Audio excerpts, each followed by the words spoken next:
मा जगदंबेचा गोड असा ललाट प्रपटले अर्जितं कुंकुमां यतो भवानां येन शारदा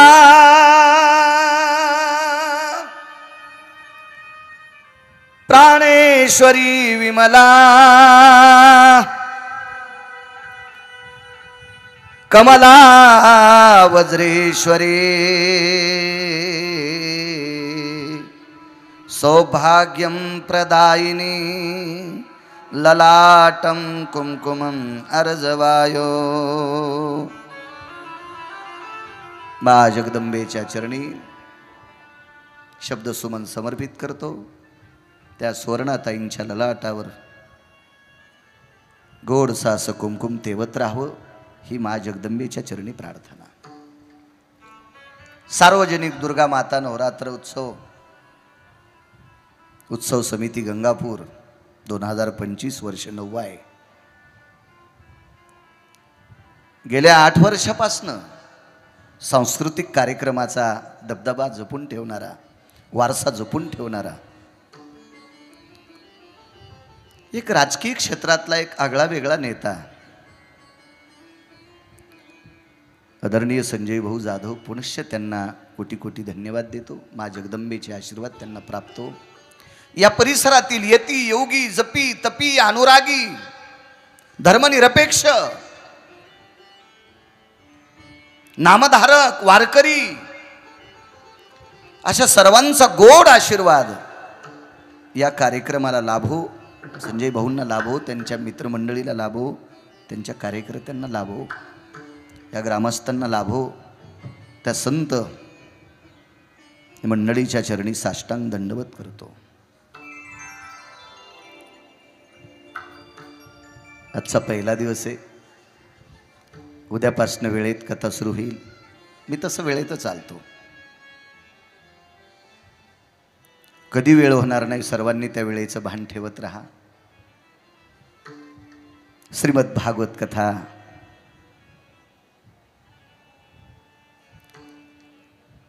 मुनी श्री शुकदेवांनी राजा परीक्षितीला नमूद केली।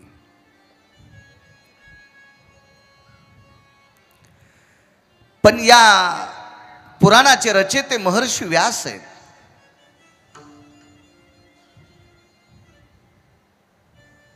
महर्षी व्यासांनी 18 पुराण निर्माण केले।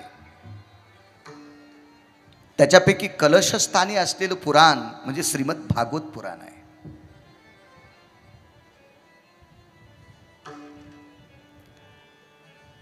व्यासांचं मनोगत आहे, जगदानंद कंद जगतपती द्वारकाधीश श्रीकृष्ण परमात्म्याचा प्राण आहे। भगवान गोपालकृष्णाची वाङ्मयीन मूर्ती म्हणजे श्रीमद भागवत कथा आहे। या कथेच्या अक्षरामध्ये गोपालकृष्ण बघायचे, मात्र ते दिसण्यासाठी ती दृष्टी ठेवा लागेल। पाहता पाहणे सारी दुरी सारोनिया, हा तसं पाहावं लागेल तर तुम्हाला त्या अक्षरात त्या शब्दात गोपालकृष्ण दिसतील। महर्षी व्यासांचं मनोगत आहे, कशा करता भागवताची निर्मिती। शुकदेवांचा आणि परीक्षितीचा हा पुढचा संवाद आहे। कोण मूळ भागवताचे रचेते? महर्षी व्यास आहेत। महर्षी व्यास एक दिवस खिन्न आहेत, उद्विग्न आहेत। आपण कधी उद्विग्न राहतो माहितीये का? आपल्या मनासारखी जी गोष्ट घडत नाही का, त्या दिवशी आपण उद्विग्न राहतो।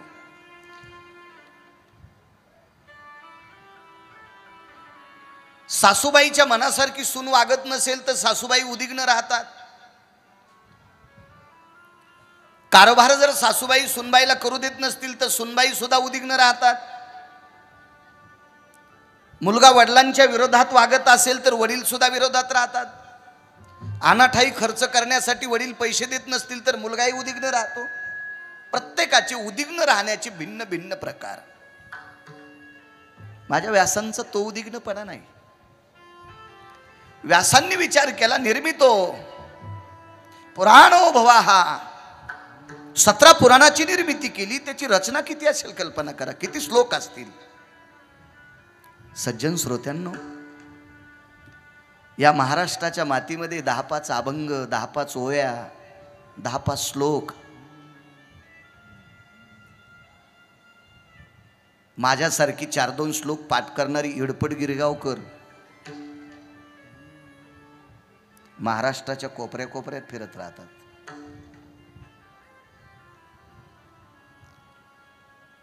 मला सांगा, व्यासांची रचना किती मोठी आहे. ज्या ग्रंथाचं निरूपण तुमच्या पुढे मांडायचंय त्या ग्रंथाची रचना आहे. किती श्लोक आहेत.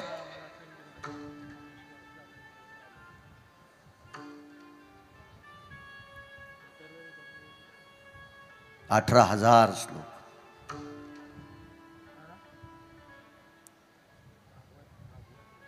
बारा स्कंद. विठ्ठल स्कंद वदे 12 नवमहासंपविला सारा. श्रीमद भागवताची मूळ आरती. काय रचना आहेत महाराज. एका पुराणाची रचना करत असताना 1.25 लाख श्लोक, 1.25 लाख भारत केले निर्माण. तया प्रति प्रश्न केला जन्मे जयान. समूळ सांगा मजला पूर्वज कथन. हे 1.25 लाख भारत केले निर्माण.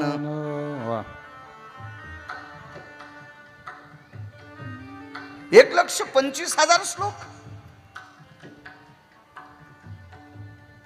त्याच्यातला एकही श्लोक कुठ नाही.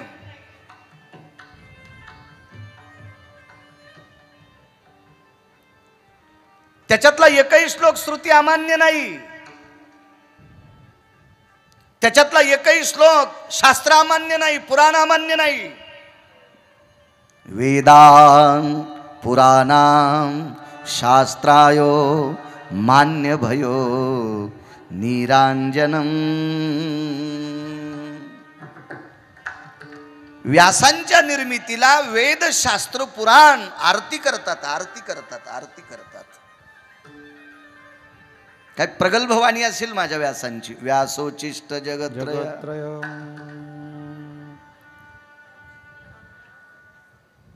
परवाला आमचे एक मित्र भेटले मागच्या आठवड्यात. ते म्हणले मी 25 श्लोक असे पाठ केलेत महाराज. ते म्हणत असताना पुढच्याचं अंतःकरण असं थरथर कापते. मी त्यांना म्हणलं ठीक आहे, ती तुमच्या स्वराची ताकद असेल, पण श्लोक व्यासांचे आहेत.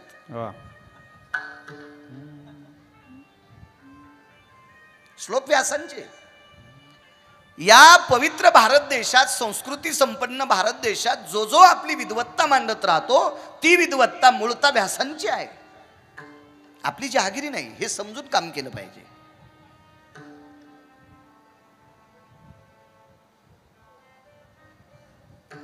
आमचे मित्र एके दिवशी म्हणे माझं भागवत ऐकायला. मी म्हणलं तुझं भागवत तुझी बायको ऐकायची नाही, भागवत कृष्णाचं आहे, सांगायला तू आहेस. तुझं भागवत कसं ऐकत. भागवत गोपाल कृष्णाचं आहे, तुझं नाही. माझं कीर्तन, कीर्तन आपलं कसं होईल. आपली चर्चा आहे, आपला संसार आहे. कीर्तन देवाचं आहे. कीर्तन पंढरीतल्या मालकांचं आहे. कीर्तन काशीतल्या मालकांचं आहे.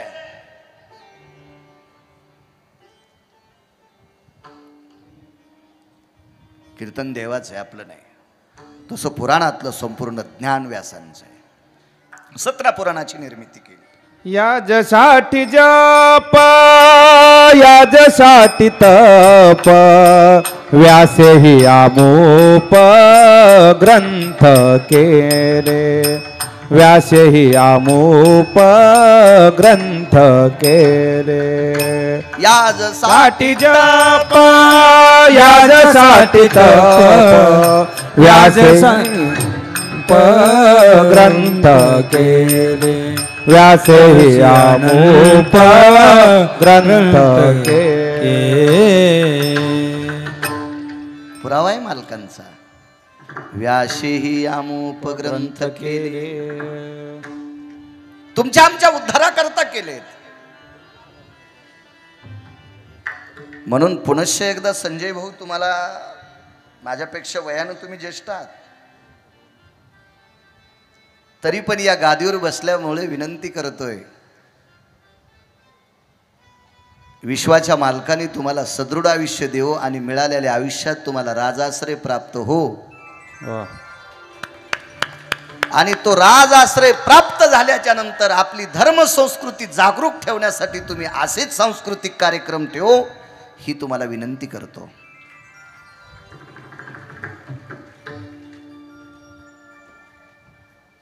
आपल्या संस्कृतीला तडा जाईल असं एकही काम तुमच्या हातानं होऊ नये, ही मा जगदंबेच्या चरणी प्रार्थना.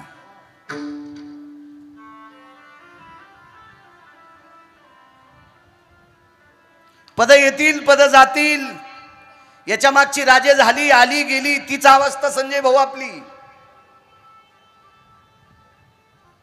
पण माणसाच्या जीवनातला सात्विक संदर्भ आहे तो चंद्र सूर्य येतोपर्यंत जिवंत राहतो, ती सोबतची शिदोरी आहे. असा उत्सव साजरा करणं, नाही तर महाराष्ट्राची फारशी उत्सव पाहिली. शारदीय नवरात्र महोत्सव काय असतो माझ्या माईंनो तुम्हाला उद्यापासून सांगत राहील.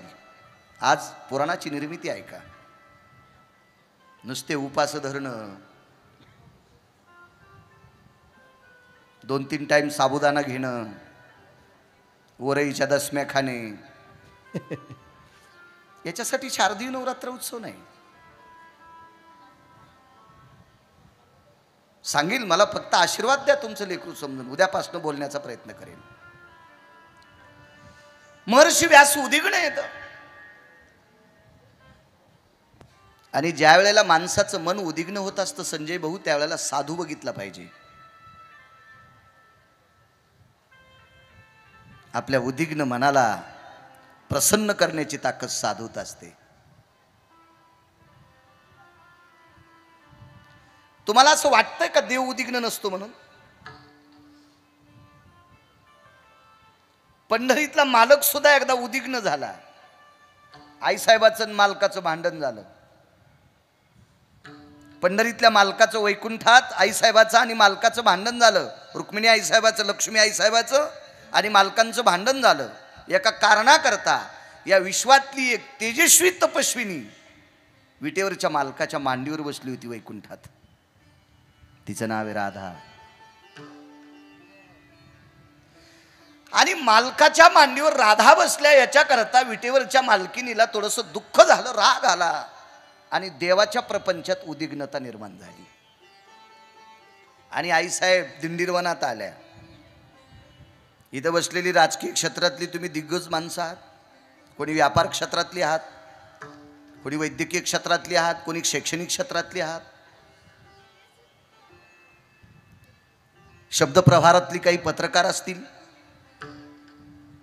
कल्पना करा, देवाकडे सुद्धा उद्विग्नता आहे. आईसाहेब खाली आल्या. भगवंतानं विचार केला, विश्व माझ्या हातानं चालते, वृक्षाचे पान हाले ज्याची सत्ता. देव कशाला म्हणतात माहिती का? मी दरवर्षी नारे ऐकतो, झाडे लावा, झाडे जगवा, पाणी आडवा, पाणी जिरवा, झाडे वाढवा, पाऊस पडल. ह्या एकच महिन्यात झाडं वाढले का? कोण होता झाडं लावायला?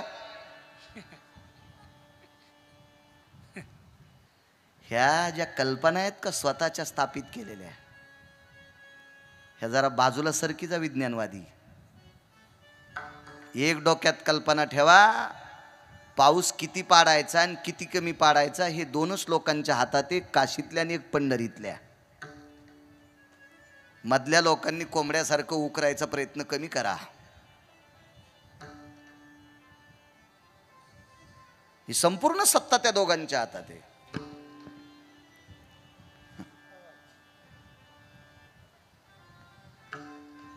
एक जण मला म्हणला, पाऊस पडायचं मी सांगतो, बंद करायचं येतं का तुला?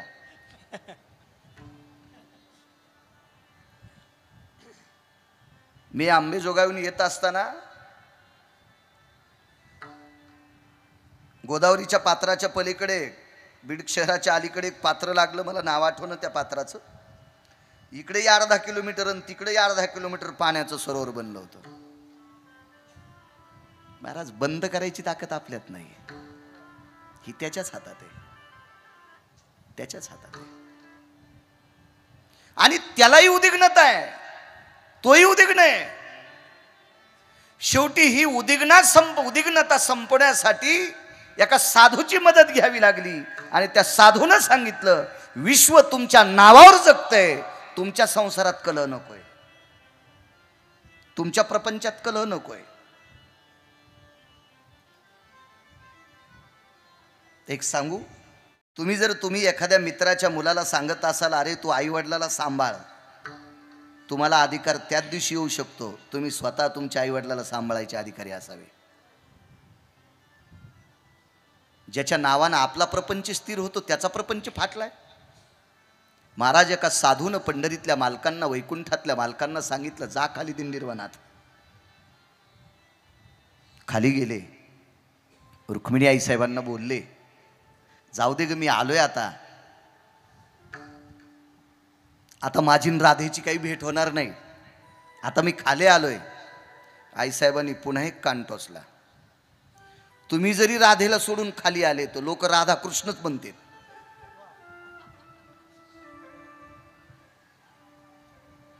तर पंढरपुरातल्या मालकाला एका संतांनी शांत केलं, देवा आता राधा कृष्ण म्हणायचं नाही, आता विठोबा रुक्माई म्हणायचं.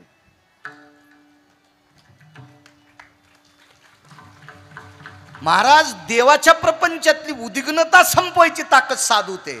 साधू थोर जाना, साधू थोर जाना, साधू थोर जाना, साधू थोर जाना, साधू थोर जाना, साधू थोर जाना, साधू थोर जाना, साधू थोर, साधू थोर जाना कलियोगे, साधू थोर जाना कलियुगे, साधू थोर जाना कलियोगे. या कलियुगामध्ये साधू थोर आहे. ज्यानं 6 धुतले त्याला साधू म्हणायचं. बरं, तुमच्या मेमरी कार्डावर थोडीशी धूळ आलेली असती, उद्यापासून अवतार कळल गिरगावकराचा तुम्हाला, तसा मोबाईलवर ऐकतच असाल तुम्ही.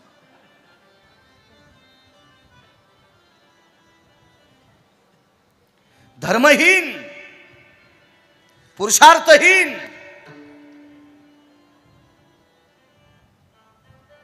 शास्त्र पुराणाशी ऋषी मुनींच्या मतात मत मिसळून न राहणाऱ्या हरामखोर महाराजाच्या नादी लागताल तर संसार खालून पेटतील. पाणी पिना छान के, गुरु करना पछान के. पाणी गाळून पिलं पाहिजे, आजार होत नसतात. आणि साधू आचरण संपन्न गुरु केला पाहिजे, आपलं जीवन उजळत असतं. आचरण संपन्न साधू असला पाहिजे, आचरण संपन्न. हल्ली काय प्रकार झालाय माहिती आहे, मोठ्या लोकांना सांगतोय, ज्या महाराजाकडे जास्त संपत्ती तो महाराज फार मोठा. डोक्यातलं काढून टाका. ज्या महाराजाला मोठी गाडी होती महाराज मोठा असतो का? बापू आपण एकदा कल्याण स्टेशनला उतरलो, गिरिजीनाथ महाराज आम्ही, मी रेल्वेने गेलो, आम्हाला घ्यायला एक व्यक्ती आला, 3.25 कोटीची गाडी होती. मी जरा जपून बसलो त्या गाडीत, कारण तितके भारीचे आपल्याला नाही. म्हणलं आपला धक्का एखाद्या बटनला लागावून अचानक रस्त्यानं दारं उघडाव. मी थोडं जपून बसलो. ते म्हणे महाराज असं मोकळं बसा ना. मी म्हणलं तुझी भारीची गाडी आहे दादा, मी कसं माझा काय, तर मी खेड्यातला माणूस, शेतकरी माणूस.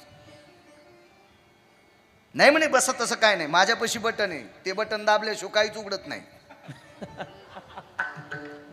मी त्याला म्हणलं गाडी किती किमतीची? ते म्हणला 3.25 कोटीची. आपला धंदा काय? ते म्हणला मी टोल नाक्यावर टाळ्या वाजितो.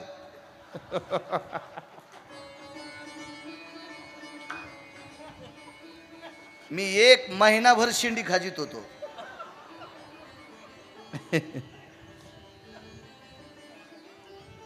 पण त्यानं सांगितलं महाराज साधी सुपारी सुद्धा जीवनात खाल्ली नाही, असं निर्व्यसनी जीवन जपलो, म्हणून 3.25 कोटीची गाडी घेतली. मग या देशातला तृतीयपंथी जर 3.25 कोटीच्या गाडीत फिरत असेल तर महाराज 5-50 लाखाच्या गाडीत फिरून काय वान्यरावानी उड्या हाणायला सोमळ्या तू? काय अडवणी करायला? काय काय काय मोठी गोष्ट आहे? ह्या गाड्या घोड्या पैसा आदला हे प्रारब्धाचं काम आहे. अन्न मान धन हे तो प्रारब्ध आधी, याच्यावर नाही भाळलं पाहिजे. एखाद्या महाराजाला काही लोक मानतात म्हणून आपण मानावं असं सुद्धा नाही. त्याला तपासलं पाहिजे गिरिजीनाथ महाराज. एका महाराजाच्या दर्शन, मला सांगा व्यासांचं मनोगत शुद्ध करायचंय. व्यासांनी महाराज कसे शोधलेत लक्षात घ्या. एका महाराजाच्या दर्शनाकरता एका बाईनं आपल्या बाळाला नेलं. माझ्या महाराष्ट्रातल्या मावल्या जरा भावनिक येतात, असू द्या भावनिक, पण भावना उतू नाही गेली पाहिजे इतकं लक्षात ठेवा. कोणती भाजी जर उतू गेली ना तिचं सत्व खाली जात असतं, ती भाजी जरा बेचव होत असती. म्हणून आमची आजी म्हणायची शक्यतो कढी उतू जाऊ द्यायची नाही. कढी जर उतू गेली ना तर ती जरा बेचव अशी चविष्ट लागत नाही. तितकी भावना उतू नका जाऊ देत जाऊ. त्या महाराजांच्या दर्शनाकरता आपल्या बाळाला नेलं. तर ते बाळ थोडं वात्रटच होतं, ते काही महाराजांच्या पाया पडत नव्हतं. आईनं त्याचं डोकं दाबलं आणि त्यानं महाराजाचं दर्शन घेतलं. पण महाराजांच्या पायाला असं नखानं वर खाणलं, रक्त निघलं पायाचं. आता महाराज थोडे तांबीस होते, पण त्या पोराची आई फार हुशार होती. तिने 500-500च्या 3 नोटा महाराजाच्या पायावर टेकल्या. महाराज गार. 1,500 महाराज बर्फासारखाच गार. बाहेर निघल्याच्या नंतर त्या बाईने विचारलं आपण कोण? म्हणलं मी गिरगावकर आहे. महाराजांचं दर्शन घ्यायचं का? म्हणलं मी दर्शन घेण्यासाठी नाही आलो, महाराजांनी आमच्या इथून 4 क्विंटल गहू आणलेत, 2 महिने झालं त्याचे पैसे देत नाहीत, मी ते पैसे मागायला आलो. ती बाई म्हणली अहो गिरगावकर महाराज तुम्हाला कळतंय का, इतकी लोक त्यांच्या पाया पडते, तुम्ही 4 क्विंटल गहू त्यांना देऊन टाका ना. म्हणलं बाई दिली असती ग, पण ते शेतातले गहू आहेत घरच्या, मला काय भागवतात आलेले नाहीत. ते घरच्या शेतातले आहेत ना, मी रात्री बेरात्री मोटर लावायला गेलो ग. नाही बाई मग तुम्ही द्यायला काय हरकत येते, एवढी मोठी महाराज. म्हणलं तू त्यांना मोठं म्हणते का? हो मी माझ्या बाळाला दर्शन करता आणलंय. कशा करता दर्शन? माझा मुलगा 3 वर्ष झालं पहिलीतच आहे, ह्या महाराजांचं दर्शन घेतल्यावर दुसरीच जाईन. मी म्हणलं बाई तुला लक्षात असू दे, ज्या महाराजांच्या पाया पडायला मुलाला आणलंस त्या महाराजाच्या मुलाला 20 वर्षापासून डोक्याच्या गोळ्या चालू येतात.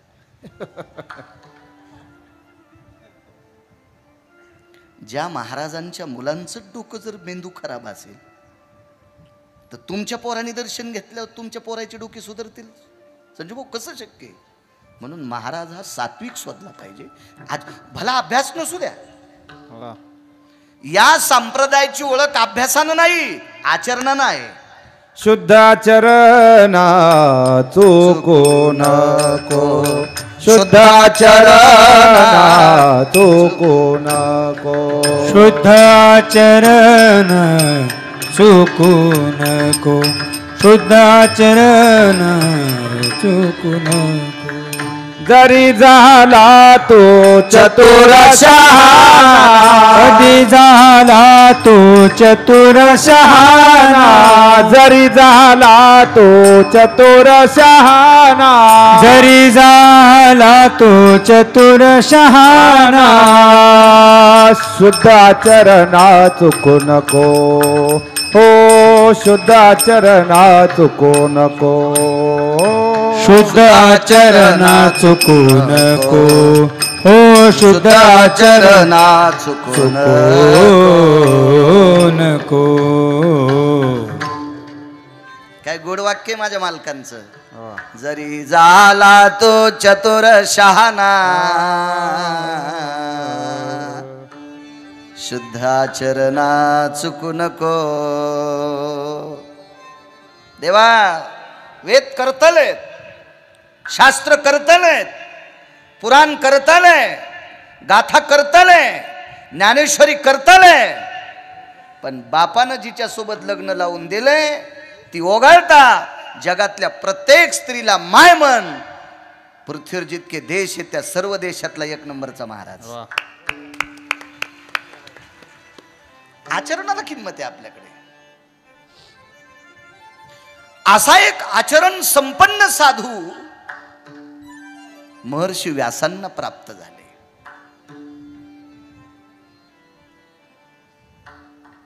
तो साधू आहे 6व्या क्रमांकाचा ब्रह्मचारी. माझ्या वाचनात 19 संन्यासी आले, त्याच्यापैकी 1 नंबरचे संन्यासी कोण तर मारुतीराय. वा. 6व्या क्रमांकाचे संन्यासी कोणतं? देवर्षी नारद.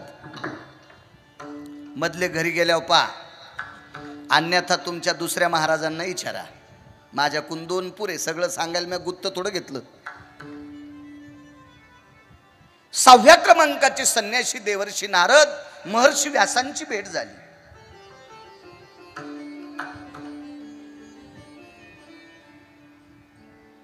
सज्जनांनो, नुसता संन्यासी नाही,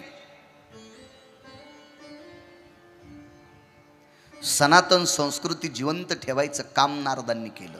वा. भक्तीचे 9 सूत्र, 9विधा भक्ती सूत्र त्या नारदांचं जीवन आहे. आणि या पवित्र भारत देशात सर्वात मोठी किंमत आहे कीर्तनाला. कीर्तन म्हणजे भजन. वा. आणि भजन परंपरेतलं अग्रगण्य नेतृत्व कोण असेल तर देवर्षी नारद आहेत. सुरनर किन्नर नारद तुंबर गाते निरंतर रे. सुरनर किन्नर नारद तुंबर गाते निरंतर रे. माधवा मुरली मनोहर रे, माधवा मुरली मनोहर रे, माधवा मुरली मनोहर रे. सूर नर किन्नर नारद तुंबर. या भक्ती संप्रदायामध्ये, या सनातन संस्कृतीचे, या वारकरी संप्रदायाचे संस्थापक अध्यक्ष भगवान शिवशंकर. भजन परंपरा तिथून, भजन खरी महादेव तिथून परंपरा. आणि या भजन परंपरेमध्ये, या संकीर्तन परंपरेमध्ये देवर्षी नारद एक आगळं वेगळं स्थान आहे, अनन्य साधारण महत्वाचं स्थान आहे. आणि तो महात्मा व्यासांना प्राप्त झाला. आता काही मोजमाप करत असताना व्यास मोठे का नारद मोठे हे नाही बघायचं, हे बघायचं नाही, हे नाही बघायचं. 500 एकर वाला मालक 1 लिटर दूध पेत होता. जमीन 500 एकर, पण रोज 1 लिटर दूध प्यायचा. पण त्याला गायची म्हशीची धार काढता येत नाही. ज्याला गुंठाभर जमीन नाही गिरिजीनाथ महाराज, ते गायीची धार काढायचं आणि 500 एकर वाल्याला दूध द्यायचं. श्रेयवाद कोणाचा? कर्मवाद कोणाचा? कर्तव्यवाद कोणाचा? घेत असेल मोबदला, पण गायीची धार काढता येते. असेल 500 एकर जमीन, पण त्याला वासरूही सोडता येत नाही. म्हणून त्यानं कधी कधी उदात्त अंतकरणाने म्हणावं, गेल्या 20 वर्षापासून माझ्याकडे काम करणारा नोकर मला दूध पाजतोय. नाही तर कधी कधी कशी अवस्था होती माहिती का? एका माणसाकडे 7-8 म्हशी, त्याच्यातल्या 4 जणलेल्या.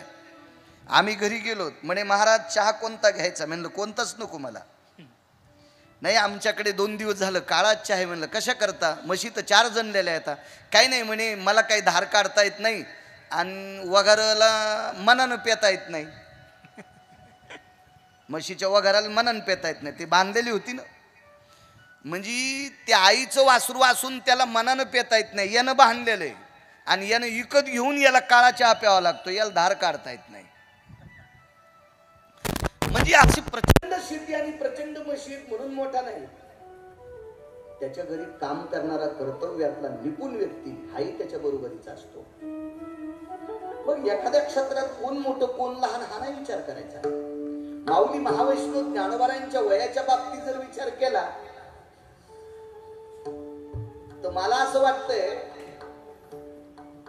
आळंदीतल्या मालकांनी ज्या वेळेला ज्ञानेश्वरी दिली त्या वयातली लेकरं आता 3-3 वाजेपर्यंत मोबाईल हिसकायले.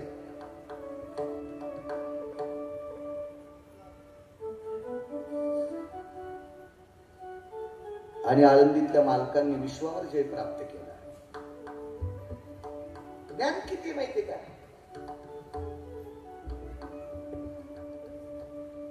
मला सगळ्या काही पुराणाची मिळून, काही ग्रंथातली, याच्यातली त्याच्यातली मिळून 2900 श्लोक पाठ आहे.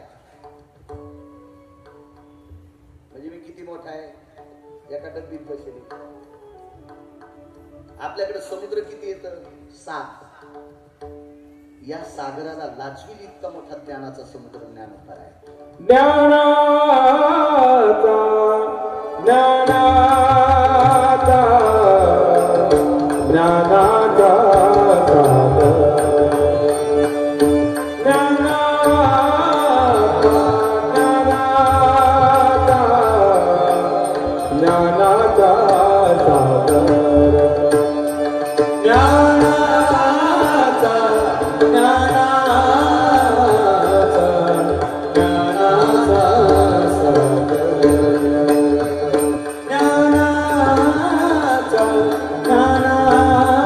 ज्ञानेश्वर ज्ञानाचा ज्ञानाचा ज्ञानाचा सागर ज्ञानाचा ज्ञानाचा ज्ञानाचा सागर ज्ञाना.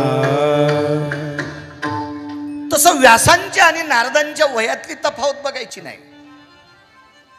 एखाद्या व्यक्तीच्या भक्तीच्या कर्तव्यातला अंक मोठा असतो, त्या अर्थी नारद आहेत. भेट झाली, उदिग्नत आहे. उदिग्नो को भवा, माझ्या भाषेत सांगेल खिन्न को भवा, अप्रसन्न को भवा. आपण नाराज का आहात? आपण खिन्न का आहात? नारदांनी प्रश्न केला. नारदा, माझ्याकडे एवढी संपत्ती आहे पण समाधान नाही. मला असं वाटते पुन्हा पाहिजे, पुन्हा पाहिजे. ही नाही, ही नाही. आम्हा घरी धन शब्दाचीच रत्ने. महाराज, या संत लोकांची श्रीमंती म्हणजे ज्ञान. या संत लोकांची श्रीमंती म्हणजे रचना, ती काव्य, ती त्यांची श्रीमंती आहे. वेगाच सांगतो, देवर्षी नारदांनी नमूद केलं, महर्षी आपण एका पुन्हा पुराणाची निर्मिती करा. ते पुराण म्हणजे 18वं पुराण, अष्टादश पुराण. नारदांनी मागच्या जन्माचा गतो जन्म प्रसंगो हा, मागील जन्माचा मागोवा महर्षी व्यासांना नमूद केला. देवर्षी नारद मागच्या जन्मातलं चरित्र महर्षींना नमूद करतात. भागवताची निर्मिती आहे का?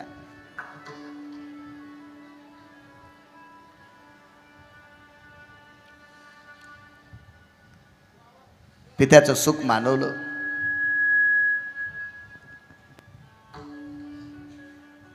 एका सात्विक सदाचारी तेजपुंज घरी वास्तव्य झालं. वैकुंठवाशी चक्रांकित महाराज सांगायचे,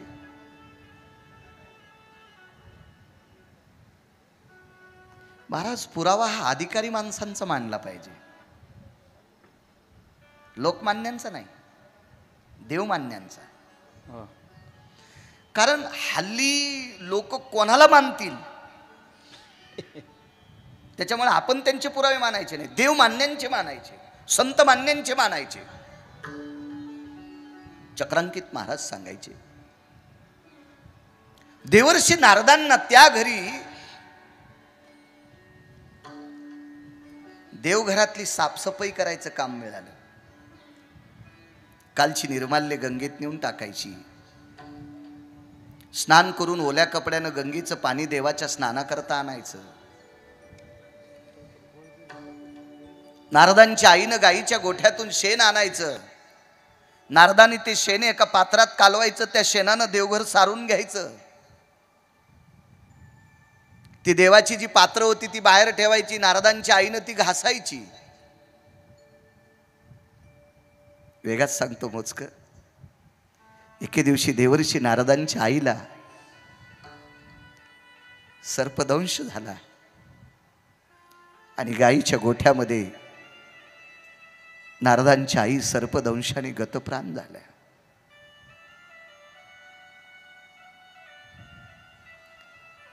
महर्षी व्यास मागचं चरित्र नारदांचं श्रवण करत होते. पूज्यश्री महर्षी. बाबा गेले याचं दुःख मला आईनं जाणवू दिलं नाही, पण आई गेल्यामुळं दिशा पोरक्या झाल्या. आकाशाची पोकळी भयावह वाटत होती. उदासीनता अंतकरणामध्ये चक्र फिरवत होती.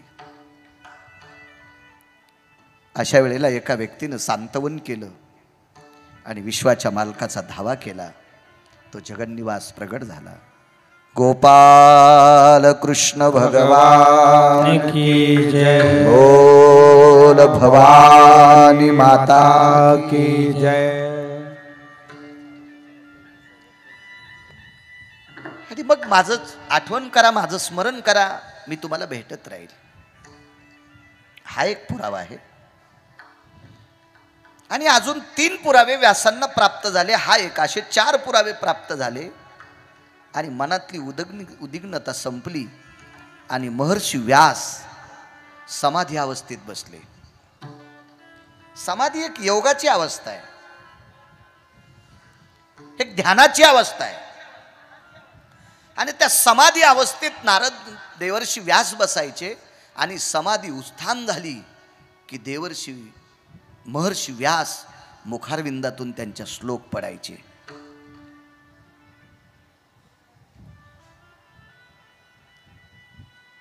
आणि ते श्लोक ज्या वेळेला व्यास असे पुटपुटायचे त्यावेळेला वेचण्यासाठी एक व्यक्ती जवळ बसला.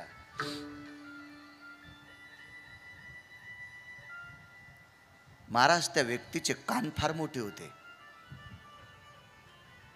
व्यासांच्या मुखारविंदातून पडलेली शब्द ऐकण्यासाठी त्या व्यक्तीचे कान मोठे होते. मोहनबुवा, त्या व्यक्तीचे डोळे फार बारीक होते. त्या व्यक्तीचं नाव आहे विघ्नहर भगवान गणेश.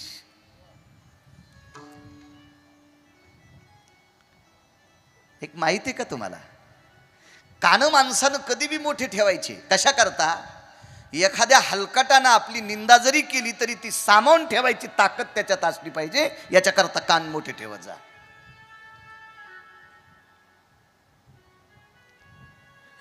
आणि एखादी आपल्याच्यानं चूक होऊ नये याच्याकरता आपली डोळे इतकी सूक्ष्म पाहिजे की सूक्ष्म चुका पाहण्याची ताकद त्या डोळ्यात असावी. याच्याकरता भगवान गणेशाचे डोळे आजमावा, कान त्यांचे घ्या.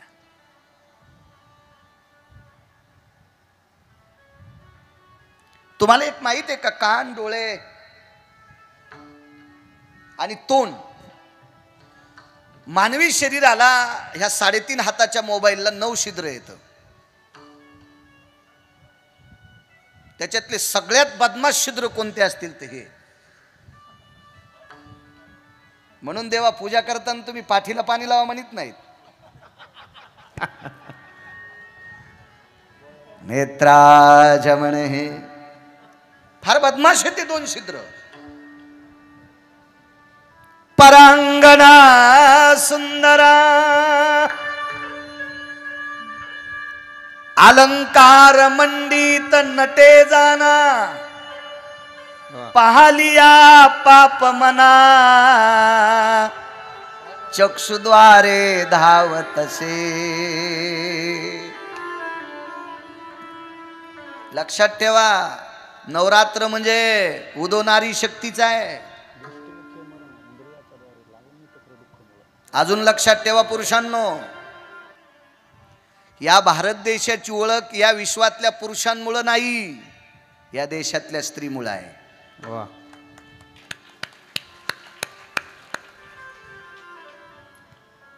इथं बसलेल्या मातब्बर, मी मगाशी क्षेत्र सांगून गेलो, राजक्षेत्र, व्यापार क्षेत्र, वैद्यकीय क्षेत्र, शैक्षणिक क्षेत्र. तुम्ही गडगंज आहात. या भारत देशामध्ये डझनापेक्षा जास्त पद भोगणारा राजकीय क्षेत्रातला नेता मोठा आहे किंवा नाही असं मी म्हणणार नाही, पण त्याला 9 महिने पोटात ठेवणारी त्याची आई किती मोठी असेल याचा विचार करा. वा.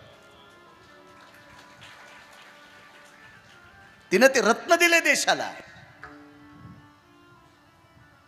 ती किती मोठी असेल. या देशाला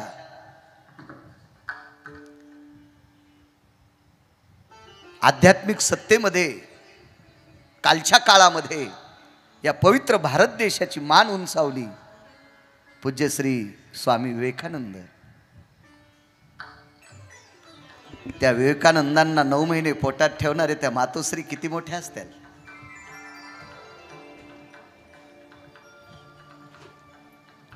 छत्रपती शिवरायांना 9 महिने पोटात ठेवणाऱ्या त्या मातोश्री किती मोठ्या असतील. धर्मनिरपेक्ष महाराणा प्रतापांना पोटात ठेवणाऱ्या त्या मातोश्री किती मोठ्या असतील.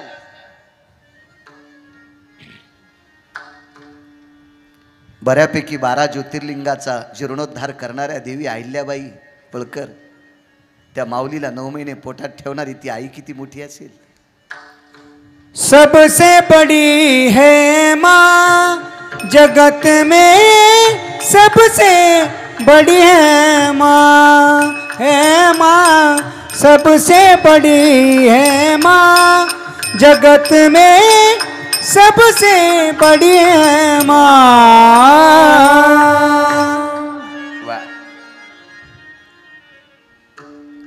गोड शब्द रचना आहे. चला, या विश्वात सर्वात मोठी आई आहे. शिक्षणाची गंगा पांगवणाऱ्या सावित्रीबाई,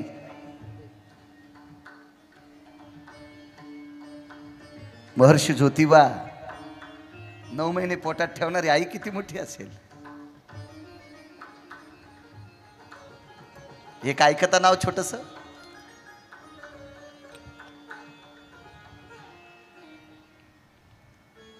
या देशाची घटना लिहिणारी डॉक्टर बाबासाहेब आंबेडकर,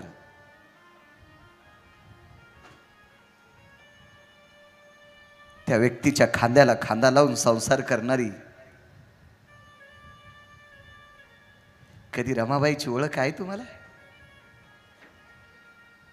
काय परिस्थिती असेल, तिलाही पोटात ठेवणारी माऊली किती मोठी असेल.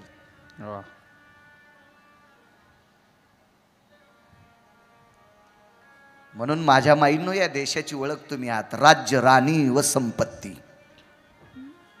म्हणून तुम्ही चुका करता कामा नये, काही चुका करायच्या नाही. अहो किती चुका. नवरात्रीतला उपास धरते म्हणे आणि देवीला भेंड्या चालतात म्हणे. नवरात्रीतल्या उपासात म्हणे देवीला भेंड्या चालतात. असं नसतं मंजुळा. देवी का शिळी आहे का देवी का मेंढी आहे, तुझ्या मनानं कसं करते तू. शास्त्र म्हणेल ते सांडावे, राज्य ही तृण मानावे. आपल्या मनाची घोडे पळवायचे नाही माझ्या माईंनो. ऐकत राहा पुढे. चला,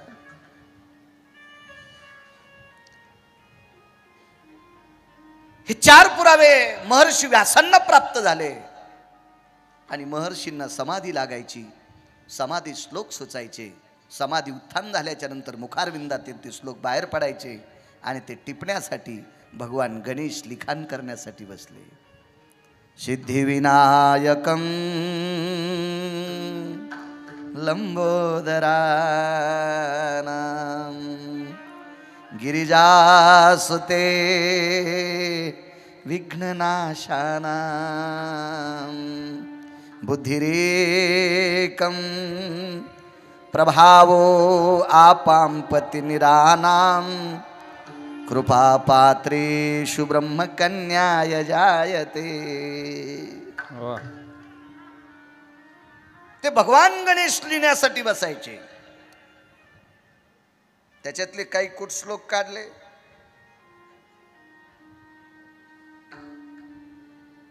श्लोक आठवायचे पण अर्थ संपादन होत नव्हता, त्याचा अर्थ अर्जन होत नव्हता. ते श्लोक बाजूला काढले आणि एवढी श्लोक बाजूला केले. त्या रचनेला नाव दिलं श्रीमद भागवत महापुराण. श्री या शब्दाचा अर्थ लक्ष्मी. एक लक्षात ठेवा बरं का, पैशाच्या विरोधात बोलणारी बरीपैकी महाराज आहेत.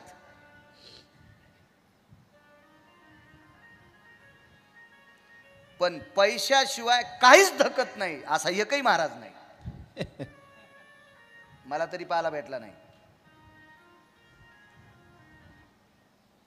एखाद्या महाराजाला जर पैसे आवडत नसतील तर त्याच्या अंगातलं शर्ट 2000 रुपये मीटरचं आहे, त्यानं कधी आऊत आणले?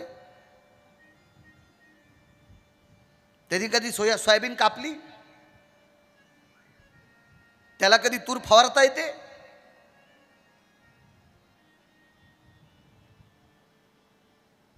म्हणून या भारतीय संस्कृतीत नव्हे, पृथ्वीवर जितके देश आहेत त्या सर्व देशातल्या मानवी जीवाला अर्थार्जन करणं अत्यंत गरजेचं आहे.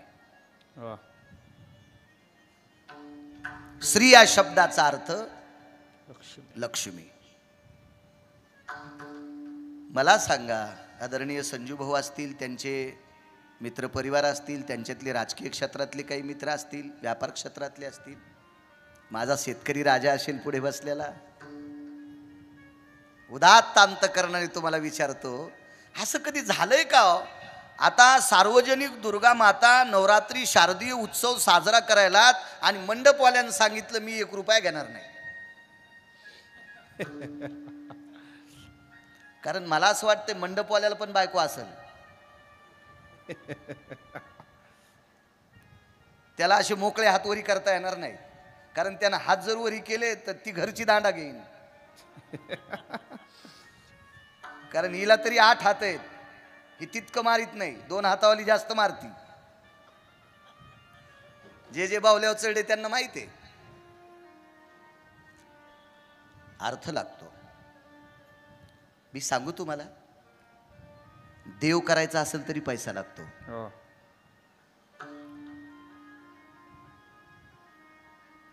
तुम्ही पंढरपूरला जा, तुम्ही काशीला जा, तुम्ही द्वारकेला जा, तुम्ही रामेश्वरला जा, तुम्ही औंढ्याला जा, कुठेही जा, परळीला जा, तुळजापूरला जा, माहूरला जा, वणीला जा, कोल्हापूरला जा. आपल्याकडे 3.5 पीठ आहेत ना महाराष्ट्रात. वय संपल्याच्या नंतर एसटी जरी फुकट असेल, वय संपल्याच्या नंतर एसटी जरी फुकट असेल तरी त्या जगदंबेला समर्पित करायची फुलं मात्र तुम्हाला फुकट भेटणार नाहीत. आणि ती जर फुकट घेतली तर तुम्हाला काय अर्थ राहणार आहे? संकल्प तसा सोडता येतो का देवा? ठीक आहे, संकल्पात जी शब्द आहेत ती पूर्ण करत नाही. यदि सुवर्ण पुष्पम समर्पयामी. आता सोन्याचं फुल कधी पाहिन कोण? मंत्र्याच्या घरी भागवत असलं तरी सोन्याची फुलं नसतील ना. मग आपल्याला म्हणावं लागतं ऋतुपुष्पम समर्पयामी. काले वृषतो इति सर्वानां तरुवरो शाखा प्रसन्नो स्थितां पुष्पाधिनी माल्याधिनी ऋतुपुष्पम समर्पयामी. ज्या काळात जी फुलं प्राप्त होतील ती समर्पित करायची. इद हिरण्यमुद्राहानाहम आपाम पतिनिरे. समुद्राचं पाणी कधी? पंचगंगा वाणांजपुरे. नुसतं म्हणायचं आपण. येन शारदा जगदंबा भयस्थितो महालक्ष्मी महासरस्वती महाकाली रक्तपुष्पम समर्पामी. देवीला लाल फूल, भगवान गणेशाला लाल फूल. आणि यजमानाच्या ताटात नसतील तर आपल्याला अपमान करता येतो का? नाही. मग आपण तेच फूल उचलायचं, कुंखात बुडवायचं. आमच्या इतकी हुशार माणसं तुम्हाला कुठेही सापडणार नाहीत.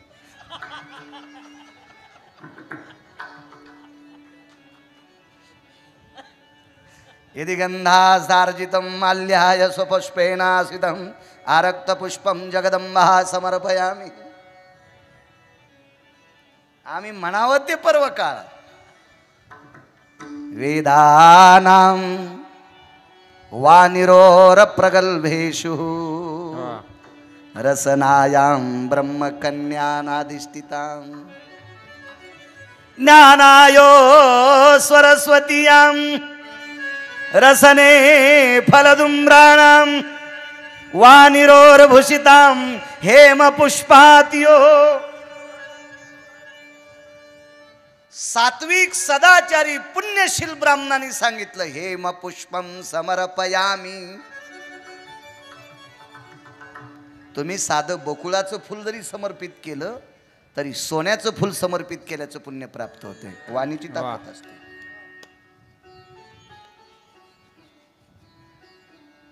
पण त्याला नियम काय? त्रिकालो संध्यायो जायतम.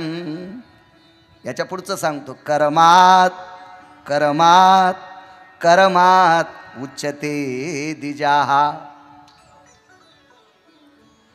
जसं जसं कर्म श्रेष्ठ असेल तसा द्विज उत्तम असतो, जातीने नाही.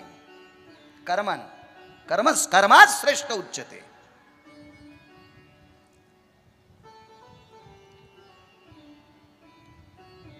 म्हणून स्त्री म्हणजे लक्ष्मी, लक्ष्मीशिवाय नाही.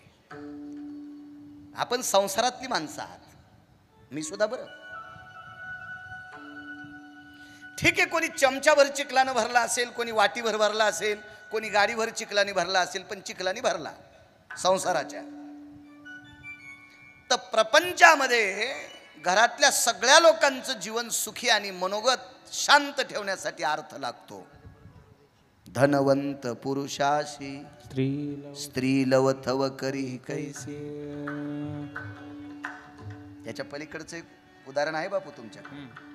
सदा शृंगार भूषणे कांता लवे बहुमाने. कांता लवे बहुमाने. एक सांगू सज्जनांनो, संक्रांतीला बँकेत ठेवलेले दागिने जर 2 दिवसानं नवऱ्यानं सोडून आणले ना बायकोला, तर ती नंदीबाईला इतकी झुलती. नंदीबाईला इतकी बायको झुलती, नंदीबाईला इतकी. आणि संक्रांतीच्या दिवशी बायकोचे दागिने सोडून आणू नका, ती तुम्हाला झुलीती. तुमच्यावर आरोप करतो असं नाही, मालकांचा पुरावा आहे. सदा शृंगार भूषणे कांतालवे बहुमाने. याच्या पलीकडे सांगतो, धनवंत पुरुषासी. नाही नाही, त्या धनाची झाली या तुटी.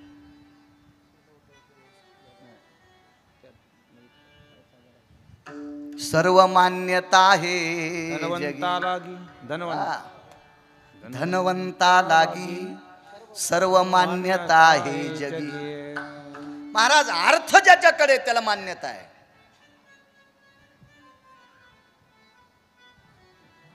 म्हणून स्त्री हा शब्द लक्ष्मी आहे. म्हणून श्रीमद भागवताला स्त्री शब्द अगोदर दिला, म्हणजे ज्या ग्रंथामध्ये लक्ष्मीचं ओतप्रोत वास्तव्य आहे. एक सोपं सांगतो तुम्हाला, सोपं.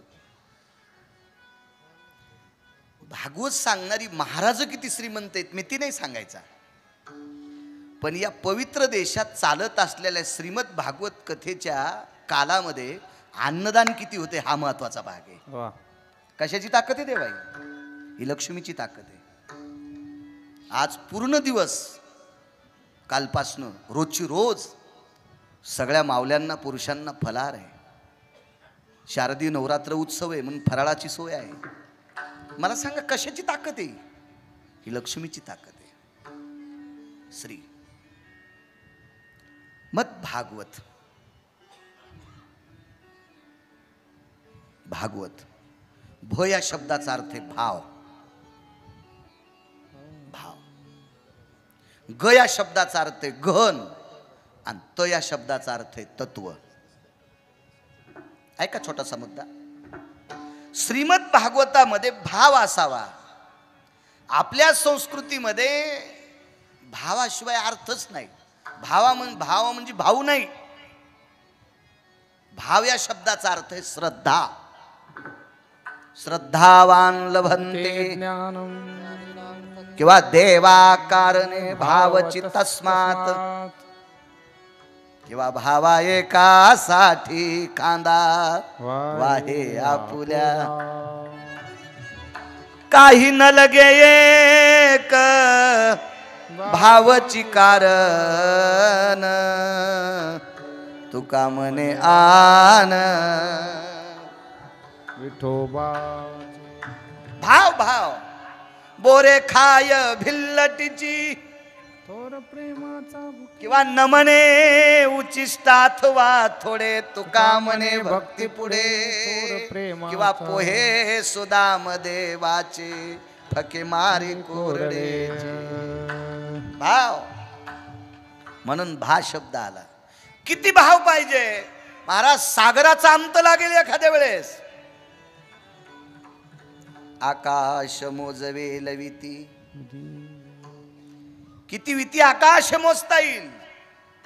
बिंदू ते आपांपतीची आयती. समुद्राच्या पाण्यातले थेंब मोजता येतील. वेळ झाला का?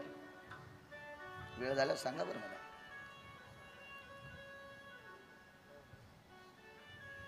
पृथ्वीवरचे कण मोजता येतील पण काही लोकांचा भाव मोजता येत नाही. इतका मोठा भाव आहे तो भागवतात. गहन आहे. आणि त या शब्दाचा अर्थ आहे तत्व.